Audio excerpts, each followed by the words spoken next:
धर्मप्रेम बंधु, बड़ा ही सुसमय आप भक्तों को जो आरती का प्राप्त हुआ है, इस जगजननी जगत माता के दरबार में आकर के इस प्रातः काल की आरती की बेला में इस तपस्थली पर बैठ करके माँ भगवती की आराधना करने का, माँ की अर्चना करने का, पुण्य अर्जित करने का, माँ भगवती स्तुति करने का, माँ से प्रार्थना करने का आप भक्तों को सौभाग्य प्राप्त हुआ है। प्रार्थना में, स्तुति में बड़ी अद्भुत शक्ति होती है। जब भक्तजन सच्चे हृदय से, विशुद्ध मन से, एकाग्रचित होकर के इस तरह से माँ से प्रार्थना करते हैं, माँ की स्तुति करते हैं, तो निश्चित रूप से जब माँ भगवती प्रसन्नचित होकर के उन भक्तों को वरदान देती हैं, आशीर्वाद देती हैं, जिनके आशीर्वाद से वह साधक जो हैं परम कल्याण को प्राप्त होते हैं, उनके सभी कष्ट, सभी दुख दूर होते हैं, उनके पापों का नाश होते हैं, पुण्य की प्राप्ति होती है और जीवन में रिद्धि सिद्धि बन जाती है। जिस समय देवताओं पर संकट आया था, विपत्ति आई थी, कैसे कि देवताओं को युद्ध में पराजित कर दिया और सभी देवताओं को स्वर्गलोक से निकाल दिया। स्वर्ग से वंचित हुए देवगण जो हैं बड़े संकट में आ गए, दुख में आ गए और इस प्रकार से दुखी होकर के उस समय विचार करने लगे क्या करें, कहाँ जाएं, किसकी शरण में जाएं। तो समय सभी देवताओं ने विचार किया कि हमें माँ भगवती ने वरदान दिया था कि देवताओं आप जब मेरा स्मरण करोगे, मेरा ध्यान करोगे, तो मैं किस न किस रूप में प्रकट होकर के आपकी रक्षा करूंगी। तो कहते उस समय हिमालय पे जाकर के सभी देवताओं ने, संकट काल में सभी देवता एकत्रित होकर के माँ की उन्होंने स्तुति की, माँ से प्रार्थना की कि माँ बड़े संकट में, विपत्ति में हैं, हम पर कृपा कीजिए, हमारी रक्षा कीजिए। तो उस समय जब जो है इन स्तोत्रों द्वारा भगवती की देवता ने स्तुति की, माँ प्रसन्न हुई और प्रसन्न होकर के भगवती स्वयं जो है वहां प्रकट हुई और देवताओं के साथ युद्ध कर करके जो है उन सभी देवताओं को जो है पराजित किया और देवताओं को खोया हुआ राज्य जो था उन्हें पुनः प्राप्त करवाया और देवगण बड़े प्रसन्न हुए और प्रसन्नचित होकर के माँ से वह स्तुति करने लगे भगवती की कि भगवती माँ, हम जब जब भी आपका स्मरण करें, आपका ध्यान करें, इसी तरह से आप हमारी रक्षा करना और मृत्यु लोक में जो भक्तजन जो है इन स्तोत्र द्वारा आपकी स्तुति करेंगे, आपका ध्यान करेंगे, भगवती उनके समस्त पापों का नाश कर करके उनके सभी कष्टों को दूर करना। ये वरदान उस समय देवताओं ने जब मां से मांगा तो भगवती ने उन्हें ये वरदान दिया था। एवी शेष मानित्यम स्तोषते जा समयतः तस्याम सकलम बाधाम नाशिष्याम में संशयम कि देवताओं जो एकाग्रचित होकर के प्रतिदिन जो है इन स्तुतियों से मेरा स्तवन करेंगे, उनकी सारी बाधा मैं निश्चय ही दूर कर दूंगी। सर्वा बाधा भिन्मुक्तो धन धान्य सुधन्वितः मनुष्य मत प्रसादेन भविष्यति न संशय। मैं उनके समस्त बाधों को जो है बाधों से मुक्त कर दूंगी, धन धान्य एवं पुत्र से जो है मैं संपन्न करूंगी। संतान सुख, धन सुख, संतान सुख जो है और हमेशा मैं उनकी अंशक रक्षा करूंगी। इसमें तनिक भी जो है किसी को संदेह नहीं होना चाहिए। सच्चे हृदय से, विशुद्ध मन से जो ही भक्त भगवती का श्रवण करते हैं तो निश्चित रूप से भगवती उनकी रक्षा करती हैं। मधुकेटम नाशम च महिषासुरघातनम कीर्त जिष्यन्ति जेतद्वद वधम शंभन शंभे हो। जो मधुकेटव का नाश, महिषासुर का वध तथा शूर्ण शंभ के संहार के प्रसंग का पाठ करेंगे, क्योंकि किस प्रकार से भगवती ने मधुकेटव का जो है यही वध किया था, महिषासुर का संहार किया, वध किया और शुम्भ शुम्भ का संहार किया, इस प्रकार से मधुकेतु का नाश किया।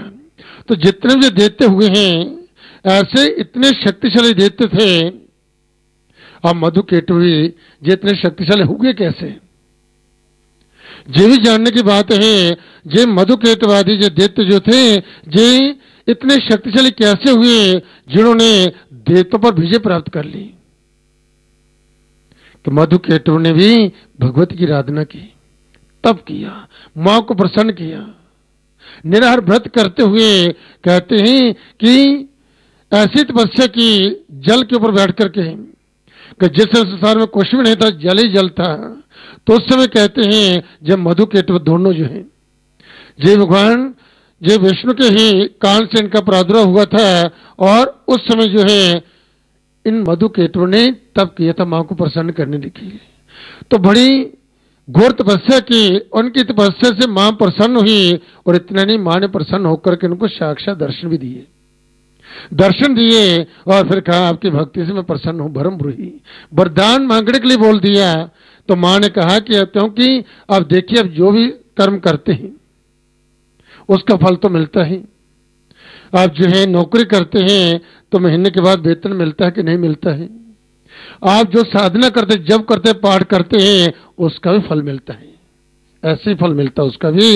जो जो सत्य पुण्य जो होते हैं, ये ऐसी संपत्ति है जो हमेशा जो है जीव के साथ रहती है। जब व्यक्ति जो पुण्य कर्म करना छोड़ देता है और पाप करता रहता है, आप देखते हैं बड़े बड़े पापी जो हैं रिद्धि सिद्धि को प्राप्त होते हैं, पाप करते जाते हैं, परंतु उनके घर में मंगल ही मंगल है। क्यों मंगल ही मंगल है? क्योंकि अब उनके पुण्य जो संचित हैं, जो पीछे पुण्य किए उनका फल भोग रहे हैं, पापों का नहीं। और जब पुण्य समाप्त होगी तो फिर खाली के खाली, फिर कुछ नहीं मिलेगा। जैसे बैंक में आप जो है आप पैसा जमा करवाते हैं, एफडी करवाते हैं, जहाँ आप धन जो है अपना जो है जमा करवाते हैं, जब जरूरत पड़ती निकला लेते हैं, जब जमा करवाना बंद कर देते हैं तो निकलवाते ही रहते हैं। पैसा तो मिलता है कि नहीं मिलता है? आपका पैसा आपके पूंजी बाबर जमा है बैंक में, तो आप जाते हैं अपना पैसा निकलाते हैं, और जो भी आपकी आवश्यकता होती है आपको पूरी करते हैं। और जिस दिन आपका बैंक अकाउंट वहां समाप्त हो गया, उस दिन फिर आप जाएंगे और फॉर्म भरेंगे, इतने लाख हमें चाहिए, तो बाबर बैंक मैनेजर कहेगा कि आपके खाते में कुछ भी नहीं, कुछ नहीं मिलेगा।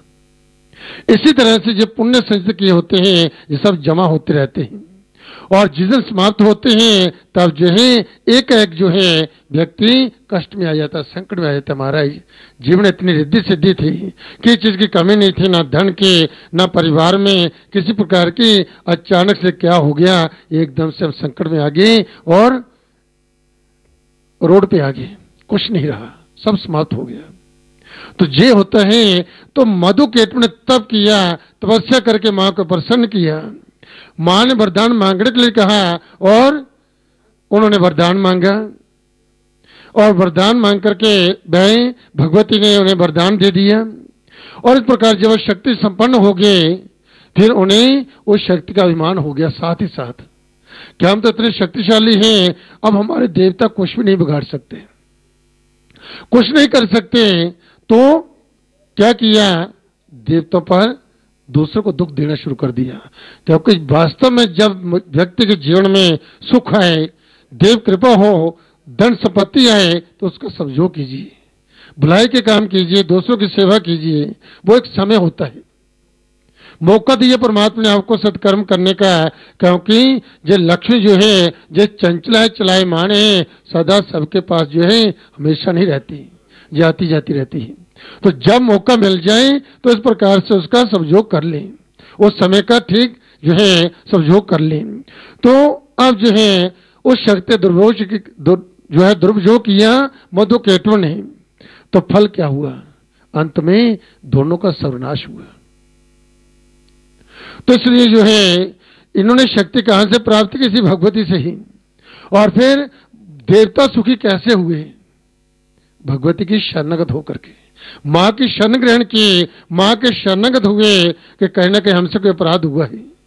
क्योंकि देवता जो शक्तिशाली होते हैं उनको ही अभिमान हो जाता है, अभिमान होते हैं। तो देवता जब पराजित हो जाते हैं, देवता फिर मां की शरण में चले जाते हैं, फिर मां की बड़ी सच्चे हृदय से सेवा करते हैं, भक्ति करते हैं, तब करते, पुण्य अर्जित करने, पुण्य संचित होते, फिर वरदान प्राप्त करते हैं, फिर जाकर फिर युद्ध करना शुरू कर लेते हैं, बुरे कर्म। और इसी प्रकार से जब देवता भगवती को भूल जाते हैं तो भयभीत संकट में आ जाते हैं, देवते इसको भूल करके अपनी शक्ति दुरुपयोग करते हैं तो भयभीत संकट में आ जाते हैं। और जब संकटों से मुक्ति कैसे मिलती है, फिर इसी भगवती के शरणागत होने पर। तो देव जो हैं सब माँ के शरणागत हुए और फिर भगवती ने उन पर कृपा की और फिर देवताओं की उसने स्वयं आकर के रक्षा की। बोलो सच्चे दरबार की जय। तो मधु केतु का नाश, महिषासुर का वध तथा सुवर्ण शुंभ के संहार के प्रसंग का पाठ जो करेंगे तथा अष्टम्यां च चतुर्दश्यां नवम्यां चेक चेसह सोषंति चेज भक्त्या मम हात्मोक्तम। अष्टमी, नवमी और चतुर्दशी ये भगवती के विशेष दिन हैं।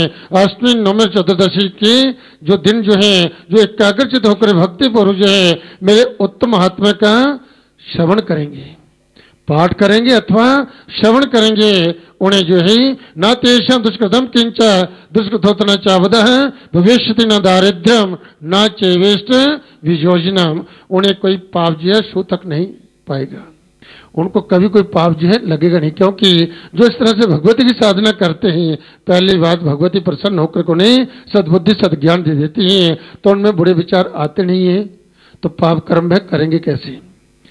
उनकी बुद्धि ठीक निर्णय करती है और पूर्व में जो पिछले जो हुए पाप जो हैं उस पाठ से भगवती के ध्यान से इस स्तुति से वह पाप जो नष्ट हो जाते हैं। पहले पापों का समाप्ति हो जाती है, आगे के लिए भगवती कृपा कर देती है, कोई पाप होता नहीं। इस तरह से जो अष्टमी, नवमी, चौदशी के दिन इस तरह से भगवती का स्तवन करते हैं और भगवती की उन पर जो है ऐसी कृपा हो जाती है, उन्हें पाप जो है छू तक नहीं सकता, उन पर विपत्ति जो है आपत्ति भी नहीं आती, आपत्ति भी जो नहीं आएंगी और उनके घर में जो है कभी दरिद्रता जो है नहीं आती, दरिद्रता दूर होती है, धन लक्ष्मी की कृपा होती है और उनको अपने प्रेमी जनों का भी दुख नहीं भोगना पड़ता। उसके परिवार जो है सुखी रहते हैं, निरोगी रहते हैं, कोई उन्हें ऐसी अप्रिय घटना जो है उनके जीवन में नहीं होती जिसका उन्हें कष्ट भोगना पड़े। ऐसी कृपा जगजननी की हो जाती है। शत्रु तो न भयम तस्य, इतना नहीं उनको कोई शत्रु का भय नहीं रहता, वह शत्रु से भी निर्भय होते हैं। दस्त वर्ण राजता, ना ही राजा का उसे भय होता है, न शस्त्र शस्त्र का भी नहीं, नल तो ना ही जो है उन्हें अग्नि का न जल का, अर्थात उनकी अकाल मृत्यु नहीं होती। जैसे अकस्मात जो है कहीं अग्नि से व्यक्ति जल जाता है, जब जल में डूब कर मृत्यु हो जाती है, ना तो उनको जल की राशि का भय और ना ही उन्हें अग्नि का भय जो होता है। इस प्रकार से वह साधु जो है पूर्ण सुखी जीवन जीते हुए जो है कल्याण को प्राप्त होते हैं, उनकी जीवन यात्रा सुखद बनी रहती है, जीवन में किसी प्रकार की उनके जो है विघ्न बाधा नहीं आती। तस्मान् तद महात्म्यम पठितव्यम समाहिते श्रोतव्यम सदा भक्त्या परम स्वस्थ नहीं ही तद। इस प्रकार से मनुष्य को जो है सबको एकाग्रचित होकर के भक्ति पूर्वक जो है माँ भगवती के इन महत्व का श्रवण करना चाहिए, पाठ करना चाहिए, माँ की स्तुति करनी चाहिए, जप करना चाहिए, माँ के दरबार में आकर के माँ के दर्शन करने चाहिए, माँ का आशीर्वाद प्राप्त करना चाहिए। ये जो सत्कर्म जो आप करते हैं इसी का फल होता है, क्योंकि जो व्यक्ति विधाता ने जितनी आयु जो है निर्धारित की है वह उस पूर्ण आयु का भोग करेगा, बीच में कभी अकाल मृत्यु नहीं होगी। होता क्या जो सत्कर्म हम करते हैं व्यक्ति से कहते हैं कि देखिए जितनी आयु उतनी भोगनी, जो मर्जी करो, ऐसा नहीं होता है। जो मर्जी करो आयु लेकर के आए हैं, परंतु बीच में जो अपने बुरे कर्म किए हैं अकस्मात ऐसी दुर्घटना होगी पता नहीं चलेगा, तो आप पूर्ण आयु का भोग नहीं कर पाएंगे, अकाल मृत्यु होगी। क्योंकि अभी आपकी आयु शेष थी, उससे पहले मृत्यु होगी, और जितनी आयु आपकी शेष है जब तक पूरी नहीं होगी तब तक प्रेत योनि में रहना पड़ता है, तब तक उसका मोक्ष नहीं होता। इसलिए कहते हैं कि पाप से हमेशा बचना चाहिए, पाप से बचना चाहिए। पाप का फल जो है बड़ा भयंकर होता है, जैसे नरक का फल जो होता है वैसे ही पाप का फल जो है प्रेत योनि में रहना पड़ता है, पिशाच योनि में आना पड़ता है। अनेक योनियां बतलाई गई हैं, उन योनियों में जाकर के ऐसे कष्ट भोगना पड़ते हैं। तो इसलिए जो है पाप से हमेशा बचना चाहिए, और जो इस जगजननी जगत माता के शरणगत हो जाते हैं उन्हें पापों से मुक्ति मिलती है। जब भगवती उन्हें सद्बुद्धि सद्ज्ञान देती है और उनकी बुद्धि भी ठीक निर्णय करती है, और जिसकी बुद्धि ठीक निर्णय करती है उससे कोई पाप नहीं होता, जिससे पाप नहीं होता उसके जीवन हमेशा सुखी सुख होता है, कभी कोई कष्ट नहीं होता। बोलो सच्चे दरबार की जय। तो आप बड़े भाग्यशाली हैं जब भक्तों को आज चतुर्दशी के दिन जो है, जे माघ शुक्ल पक्षी चतुर्दशी है, बड़ा ही उत्तम दिन है। चतुर्दशी के दिन जो है इस जगजननी जगत माता के चरण में बैठकर भगवती की आराधना करने का सौभाग्य प्राप्त हुए हैं। और इतने नहीं, आज मंगलवार भी है, चतुर्दशी युक्त मंगलवार, तो मंगलवार भी मां का विशेष दिन है। तो जी कैसी कृपा, क्योंकि सब साधक जब विचार करते हैं हमें सत्कर्म करना है, पुण्य कर्म करना है, कब करें, कहाँ करें, तो विचार किया जाता है, मुहूर्त बितलाते हैं, पंडित जी के पास जाते हैं कि मुहूर्त देखिए हमारे हमको दान करना है, हमें कोई शुभ कर्म करना है, कब करें। तो जब इस देवी की कृपा होती है जे अपने भक्तों से कैसे शुभ कर्म करवाती, क्योंकि मां अपने भक्तों को हमेशा असीम आनंद प्रदान करती है, हमेशा उनको आनंदित रखती है और ऐसे ऐसे शुभ कर्म करवाती है मनुष्य को पता नहीं चलता है कि मेरे हाथों से कैसे शुभ कर्म हो गए, कब और कैसे हुए, जिसका जो अनंत गुना फल था और मेरा जीवन सुखी हो गया। जी देवी की कृपा आप पर हुई, मां ने आपको ऐसे समय पर बुलाया, चतुर्दशी माघ महीना जो पुण्य अर्जित करने का सबसे विशेष महत्वपूर्ण महीना जो बतलाया गया, जिसमें पुण्य संचित किया जाता है। लोग गंगा स्नान करते हैं, गंगा सागर जाते हैं, वहां स्नान करते हैं, काल जो है प्रकार से कल्पवास करते हैं, पूरा महीना वहां पर जो है संगम में जाकर के वहां जो है कल्पवास करते हैं, आराधना करते हैं, जप करते हैं, स्नान करते हैं और कहते हैं कि जितने भी तीर्थ हैं सभी तीर्थों का निवास मां के चरण में है। सर्व तीर्थमयी माता मां जो है वह सर्व तीर्थमयी है और इसके चरणों में जो आता है उन्हें समस्त तीर्थों के फल का प्राप्त होता है, फल प्राप्त हो जाता है। तो ऐसे समय मां ने जो माघ महीना समय देखी, ये जो माघ महीना चल रहे हैं और प्रातः काल की बेला, ये ब्रह्म मुहूर्त जो है और आरती के समय कहां पर जिस स्थान कौन सा है, जगजननी जगत माता जिसके चरण में देवता नतमस्तक होते हैं। कहते कि इस समय देवता 33 करोड़ देवता जो है अपने रूप बदल करके जो है मां के जब चरण में उपस्थित होते हैं और मां की स्तुति करते हैं, मां को प्रणाम करते हैं। वैसा समय जो आरती का आपको प्राप्त हुआ है, इस तपस्या भर करके मां का आशीर्वाद प्राप्त करने का चतुर्दशी युग जो है मंगलवार के दिन जो है। तो भगवती की इसी तरह से आप पर कृपा बनी रही और मां की कृपा से आपकी जीवन यात्रा सुख बनी रही, आपके जीवन में कभी कष्ट कोई विपत्तियां ना आए, आपका हमेशा मंगल हो और भगवती हमेशा जो है आप पर अपनी कृपा बनाए रखें, हर स्थान पर आपके अंश रक्षा करें। सभी भक्तजन इन तीनों देवियों के चरणों का ध्यान करते हुए माता महाकाली, मां लक्ष्मी वैष्णवी और माता महासरस्वती जो भगवती आदि शक्ति इस गुहा के अंदर 3 पिंडी के रूप में विराजमान है, तीनों देवियों के चरणों का ध्यान करते भगवती के मूल मंत्र का पाठ करेंगे।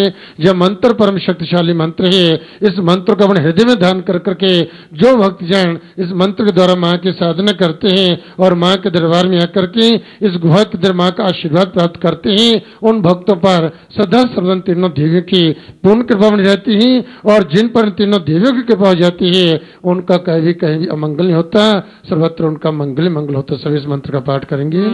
ओम ऐं ह्रीं क्लीं चामुंडायै विच्चे, ओम ऐं ह्रीं क्लीं चामुंडायै विच्चे, ओम ऐं ह्रीं क्लीं चामुंडायै विच्चे, ओम ऐं ह्रीं क्लीं चामुंडायै विच्चे, ओम ऐं ह्रीं क्लीं चामुंडायै विच्चे, ओम ऐं ह्रीं क्लीं चामुंडायै विच्चे। सच्चे दरबार की जय।